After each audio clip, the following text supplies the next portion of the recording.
Subscribe करें erase star channel को और बेल आइकन को दबाएं सबसे पहले लेटेस्ट वीडियो देखने के लिए। बिस्मिल्लाहिर्रहमानिर्रहीम। अस्सलाम वालेकुम दोस्तों, तमाम दोस्तों को वेलकम। 22 अप्रैल 2020 पाकिस्तान में जो इस वक्त तक केसेस सामने आ चुके हैं पॉजिटिव जो टेस्ट हुए हैं 9,749 तादाद हो चुकी है। मरने वालों की तादाद 209 है। 2,156 इस वक्त रिकवर्ड हो चुके हैं जो सेहतयाब हुए हैं।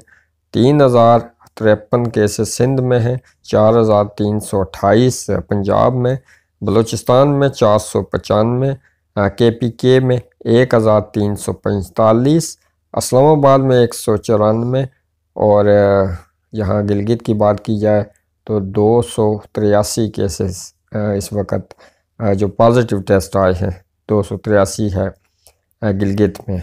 आज़ाद कश्मीर में 51। दोस्तों जैसे जैसे दिन गुजर रहे हैं और तादाद भी बढ़ रही है, इसकी वजह क्योंकि पाकिस्तान में मज़ीद टेस्ट इस वक्त जारी हैं और जो टेस्ट रिपोर्ट आ रही है वो दिन ब दिन बढ़ेगी। तो जितना हो सके अपने घरों में रहें और क्योंकि इस बीमारी की कोई दवा नहीं है, वैक्सीन अभी तक तैयार नहीं हुई। इसका इलाज सिर्फ यही है कि अपने घरों में रहें और कम से कम लोगों से मिलें, मेल जोल कम करें और इस बीमारी का यही अब तक इलाज है। तो लॉकडाउन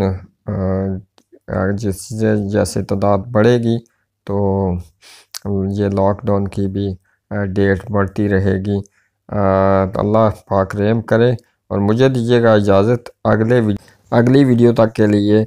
और अपना और अपने आसपास का ढेर सा ख्याल रखें। अल्लाह हाफिज़।